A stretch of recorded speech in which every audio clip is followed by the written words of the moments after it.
Kalau secara umum nih kita lihat Pak Yazid, gimana sih kondisi market saat ini, serta sentimen apa aja tuh yang mempengaruhi market pada akhir-akhir ini Pak Yazid?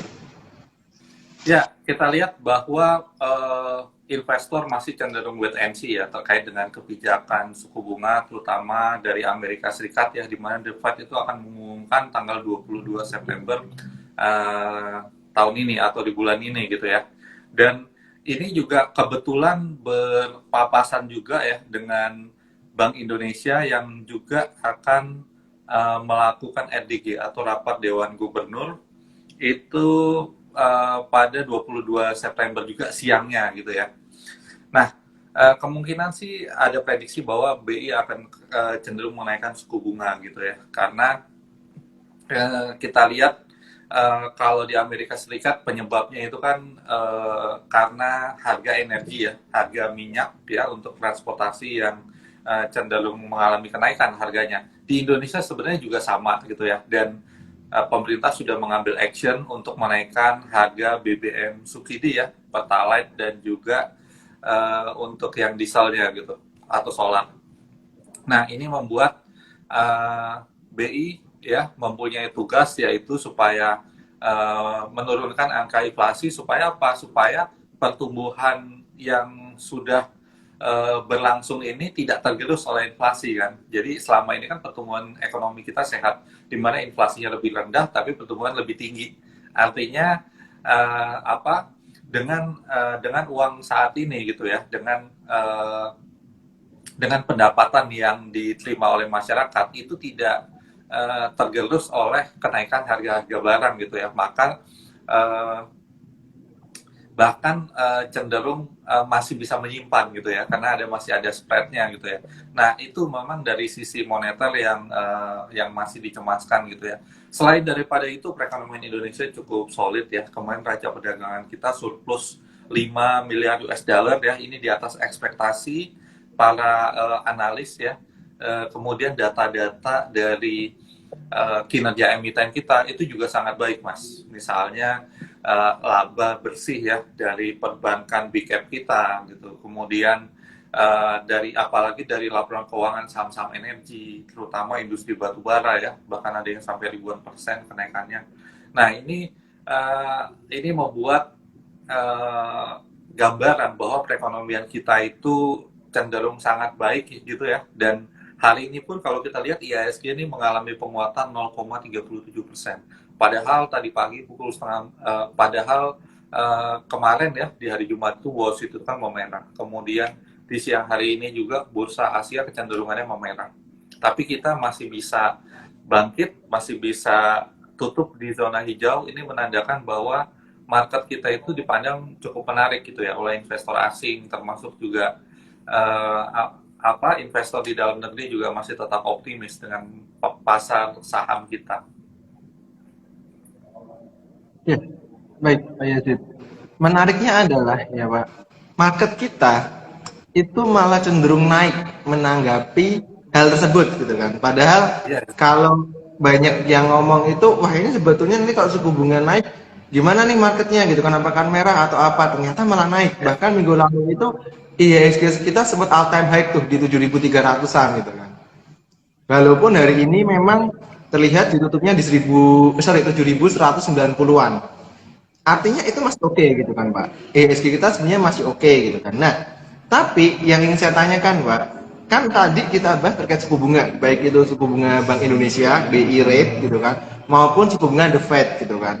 Nah, baik BI 7 days reverse repo rate maupun The Fed itu pasti akan mengaruhi pasar. Nah, pertanyaannya adalah nanti seberapa besar pengaruh itu, Pak, terkait market ini gitu kan, terkait suku bunga itu terhadap market kita. Monggo Pak Yazid. Ya, ya, ini memang ada suatu fenomena ya Mas ya. Ketika di bulan Mei The Fed menaikkan suku bunga itu ya anjlok 2% lebih gitu ya. Kemudian di bulan selanjutnya The Fed naikin suku bunga lagi IHSG anjlok. Tapi di periode ketiga kenaikan ya, ini mau keempat ya, mau empat kalinya The Fed menaikkan suku bunga di tahun ini. Yang di ketiga itu justru IHSG malah naik gitu ya. Dan saya optimis bahwa ini kalau terjadi penurunan dampaknya nggak akan besar mas, sedikit aja gitu ya. Dan ini juga fenomena banget nih ya, bahwa market kita itu cukup resilience ya, cukup kuat gitu. Dimana pada saat BBM dinaikkan itu IHSG justru menghijau. Nah sekarang ketika bursa Asia itu melemah ya, Wall Street akhir minggu lalu itu memerah gitu ya, itu saham-saham perbankan kita yang terkait dengan suku bunga itu malah menghijau, Mas. Saya lihat nih BCA ditutup dengan kenaikan 2,37%, Bank Mandiri 1,37%, BRI lebih tinggi lagi 1,56% gitu ya. Nah, ini memang sektor perbankan kita memang saya lihat secara industrinya ya, ini juga tahan banting, Mas. Karena mereka mempunyai mungkin cadangan dana murah gitu ya, karena spending itu kan nggak terlalu besar selama pandemi gitu ya. Kemudian ketika suku bunga naik ya mereka bisa jual lebih tinggi gitu. Kalaupun misalnya suku bunga tetap ditahan gitu ya, nah perekonomian ini kan bakal menggeliat. Permintaan untuk kredit juga akan semakin tinggi. Nah itu juga memang perbankan ini posisinya lagi cenderung menguntungkan. Itu kelihatan banget dari bottom line-nya dia mas, yang laba bersihnya tuh naik tinggi sekali gitu ya, termasuk uh, saham buku tiga ya, seperti misalnya kayak Bank Danamon itu kenaikannya juga luar biasa tinggi gitu ya mas ya. Dan ini ya sektor perbankan ini menopang ya buat pergerakan IHSG, makanya IHSG kita ini mengalami penguatan ditopang oleh saham-saham di sektor finansial yang bobotnya itu 37% dari market cap ya. Ya, ini menandakan bahwa view investor masih tetap positif, Mas Ahmad. Baik, Pak Yazid. Menariknya adalah tadi beberapa yang ingin saya juga bahas, Pak. Tadi terkait dengan kenaikan suku bunga dan kenaikan BBM gitu ya. Walaupun market kita sempat merah tadi sempat kita bahas 2% gitu kan. Tapi sebenarnya overall kalau kita lihat tuh sebenarnya investor tuh udah menantikan ini. Menantikan untuk BBM naik dan suku bunga naik ya kan Pak. Karena kalau kita lihat di market sendiri gitu ya, investor itu kan view-nya view jauh ke depan nih. Gimana sih Indonesia ke depannya gitu kan. Dengan berbagai kondisi ekonomi, dengan berbagai indikasi yang muncul seperti kenaikan suku bunga, kenaikan bahan bakar dan lain sebagainya. Nah, uniknya market itu udah men-price in-kan informasi ini. Sehingga tadi ya IHSG bisa all time high, pertama kali informasi itu keluar market minus, tapi overall marketnya masih tumbuh. Karena kalau kita lihat memang IHSG-nya itu level supportnya di 7.000, level support kuatnya kan Pak ya. Dan ini masih di 7.100-an gitu. Yang berarti memang sebenarnya ini masih oke lah, nggak minus-minus banget gitu kan Pak. Walaupun nanti banyak yang ngira juga mungkin akhir tahun 7.400, 7.500 tercapai gitu ya. Amin sih, doa kita begitu ya Pak ya. Karena market yang tinggi ini juga sesuatu yang kita banggakan sebagai investor dan sebagai orang di pasar modal gitu ya Pak ya. Nah, menariknya lagi tadi Pak Yazid sempat bahas bahwa saham-saham sektor keuangan, perbankan itu adalah penopang IHSG kita. Betul. Betul banget Pak. Bobotnya besar di situ gitu kan. Dan bahkan kemarin BCA itu sempat all time high juga gitu kan. Yang banyak investor ngomong, BCA kok ngebut nggak ngerem-ngerem ya. Bahkan sampai detik ini pun masih naik gitu. Nah, itu yang memang teman-teman mungkin harus tahu juga gitu bahwa investasi itu terkadang kita tuh harus melihat dalam jangka skup yang luas gitu kan, jangan hanya fokus ke hal-hal kecil tapi lihat dampaknya secara luas, karena lihat seperti IHSG, seperti BCA yang memang udah memprice-in-kan investor itu informasi terkait tadi ya yang kita bahas bersama Pak Yazid di sini. Nah Pak Yazid, tadi kita udah bahas nih terkait dengan BI rate ya, itu emang berpengaruh gitu kan di market gitu ya, dan memang investor sudah memprice in kan, investor sudah memperkirakan dampaknya. Nah Pak, lalu nih dengan kondisi yang seperti ini, sektor atau saham apa saja yang perlu diperhatikan Pak? Kan kita tahu nih kebijakan moneter ini cukup ketat nih akhir-akhir ini gitu kan. Nah kira-kira apa aja nih Pak Yazid? Ya, kalau saya melihat ya, tadi karena Mas Ahmad berbicara, kita tuh harus melihat secara garis besarnya gitu ya. Dan juga misalnya ya, sedikit panjang lah gitu ya, kita view kita gitu ya. Nah, pertama kita harus mengetahui nih, bahwa di bursa itu kan sebetulnya adalah kita itu membeli bisnis ya. Bursa itu merupakan kumpulan dari berbagai emiten di bisnis-bisnis tertentu, sektor tertentu.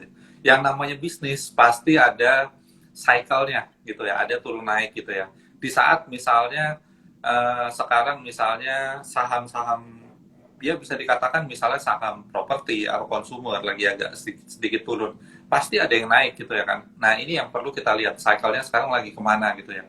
Nah, kalau kita lihat bahwa kenaikan inflasi di US itu kan karena BBM, ya kan. Kemudian inflasi di Indonesia juga, sehingga suku bunga itu kemarin pertama kali dikerek setelah 2 tahun, itu juga karena BBM gitu ya. Maka sektornya adalah sektor energi menurut saya ya. Ini tidak terpengaruh dengan inflasi. Hanya saja memang ya, kalau kita lihat harga batu bara, harga minyak ya, itu pergerakannya di level tinggi tapi sideways gitu ya. Ya sempat ada spike up gitu ya, yang membuat harga batu bara itu juga all time high mas, di tingkat global gitu ya. IHSG all time high, harga batu bara all time high, BBCA all time high juga gitu ya. Nah, kemudian kalau posisinya sideways bergerak ke samping ini pasti kan ada turun-turunnya. Nah, kita beli di level rendahnya lah. Misalnya tadi Mas Ahmad bilang level support IHSG 7.000, ya saya setuju gitu ya. Meskipun agak ke 7.000 tuh agak berat gitu ya. 7.100 tuh udah naik lagi, dan stabilnya tuh menurut saya sekarang IHSG itu harusnya antara 7.100-an gitu ya. Bahkan 7.150 ke atas sampai 7.300 gitu ya. Bahkan penutupan itu di akhir tahun ini mungkin bisa lebih nih, bisa menyentuh ke 7.400, tapi mungkin tutupnya nggak segitu gitu ya, supaya buat tahun depannya kan bisa naik lebih tinggi lagi. Kemungkinan sih kalau ditambah 10% bisa menyentuh 8.000 tahun depan kalau kita mau lihat jangka panjang gitu ya. Nah, sektor-sektor energi apakah akan berhenti di tahun ini ya? Semenjak tahun 2021 saya udah mempunyai pandangan bahwa yang namanya komoditi super cycle itu tidak akan berhenti di 1 tahun gitu. Itu bisa 2 tahun, 3 tahun ya, 3 tahun sampai 5 tahun lah gitu ya. Kalau kita lihat sekarang kondisi geopolitik ya, salah satu penyebab kenaikan harga minyak, harga batu bara itu kan karena perang ya antara Rusia dan Ukraina. Sebelumnya pandemi. Pandemi itu membuat demand industri ya itu menjadi turun, permintaan batu bara pada saat itu turun, kemudian recover perekonomian di berbagai negara membutuhkan listrik, ekspor batu baranya naik lagi ya. Kemudian ditambah harga minyak yang naik karena perang Ukraina dan juga Rusia ya. Akibatnya barang substitusinya ada batu bara naik juga gitu ya. Cuma ini kan belum tahu ya, ininya tuh sampai kapan gitu ya. Meskipun ada tanda-tanda Rusia agak mundur nih gitu ya. Tetapi kan ya belum tahu juga ini kan apakah ini hanya strategi dan lain-lain gitu ya. Kita tidak dapat memprediksi mengenai tentang peperangan ya. Yang jelas itu masih perang saat ini gitu kan. Belum berhenti total gitu ya. Nah, otomatis ada potensi harga batubara juga masih tinggi, harga-harga komoditi ini gitu ya, termasuk yang lain-lainnya gitu ya, termasuk minyak dan juga gas gitu ya. Nah, kalau kita lihat juga ya bahwa Eropa akan memasuki musim dingin juga nih di bulan Oktober, November, Desember gitu. Belum mencapai puncaknya gitu kan. Permintaan batu bara masih cukup tinggi seharusnya gitu ya. Dan saya rasa terutama di sektor energi itu Mas. Kemudian saya lihat juga di sektor perindustrian sebenarnya ada 3 sektor nih yang perform dari sejak awal tahun. Pertama energi itu sendiri, yang kedua adalah sektor industrial ya, atau sektor perindustrian, industrial ya. Nah, di dalamnya ini juga penopang sektor energi juga. Misalnya di industrial itu ada sektor alat berat gitu kan. Itu kan untuk pertambangan ya. Kemudian pertambangan tuh ada yang lainnya juga. Nah, ini masuk sektor industrial yaitu seperti nikel, bauksit, kemudian nikel untuk baterai EV ya. Kemudian ada timah ya kan. Kita menjadi produksi perusahaan nomor terbesar ya untuk PT Timah atau TINS itu ya. Kemudian hasil daripada komoditi ini pastikan dari tempat pertambangan dibawa ya, didistribusikan ke pabrik. Pabrik juga setelah menjadi produk didistribusikan sebagai produk energi ya. Dan itu kan ada yang memakai transportasi juga. Nah, sektor transportasi di sini juga menjadi kunci juga gitu ya. Sempat mengalami penurunan karena kenaikan harga BBM, tapi saya lihat juga udah mulai recover lagi nih ya. Saham-saham sektor transportasi sudah mulai banyak yang rebound juga gitu ya. Jadi ketiga sektor itu, terutama yang di industrinya nih, yang perlu kita cermati, dan kalau bisa sih ambilnya di dekat-dekat level supportnya gitu ya Mas ya, supaya kita mengurangi resiko untuk turun lebih dalam gitu. Oke, Pak. Menarik banget nih, ya kan? Nah, Mbak Yasid, sebelum kita lanjut pembahasan, kita promosi dulu. Jadi buat teman-teman yang nonton ya, jangan lupa besok Jumat IDX Semarang bersama dengan Ajaib Sekuritas akan melaksanakan yang namanya Sekolah Pasar Modal level 1. Jadi buat teman-teman yang sudah punya akun di Ajaib maupun belum, maupun yang mau buka akun di Ajaib, boleh banget ikut Sekolah Pasar Modal level 1. Nanti kita posting di Instagramnya IDX Semarang, di story-nya Ajaib Sekuritas, jadwalnya dan cara pendaftarannya. Dan STM-nya hybrid. Jadi teman-teman yang berdomisili di Semarang boleh Jumat siang datang ke kantor IDX Semarang, kita STM di sini ya. Kalaupun yang di luar Semarang boleh ikut secara online atau daring via Zoom. Nah, jadi itu kita jalankan secara simultan nih ya. Jadi teman-teman jangan lupa untuk join di Sekolah Pasar Modal level 1 IDX Semarang dan Ajaib Sekuritas. Nah, nanti pembicaranya siapa? Nanti kita share ketika posternya udah siap ya teman-teman ya. Boleh banget DM dulu ke IG-nya IDX Semarang. Nanti kita kasih link pendaftarannya. Baik. Baik nih, ini makin menarik nih Pak ya Pak Yazid. Nah, ngomongin soal market nih Pak, ngomongin soal sektor energi ya Pak ya.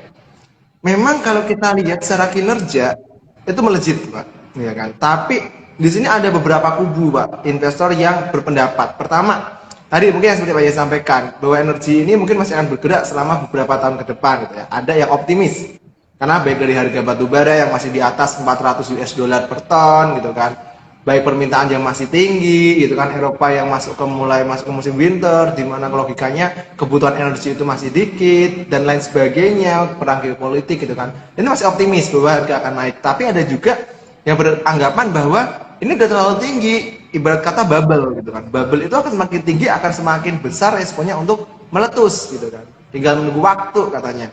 Tapi ada juga kubu yang memang dia netral gitu kan. Dia hanya memanfaatkan momentum nih, misal untuk scalping, untuk trading dan lain sebagainya. Nah, dari situ kalau kita melihat saham-saham sektor energi ini yang kinerjanya melesat sejak awal tahun kan Pak, karena tadi harga di global itu tinggi. Nah, balik lagi deh, momentumnya itu kira-kira masih akan lama atau akan segera berakhir nih Pak, menurut Pak Yazid?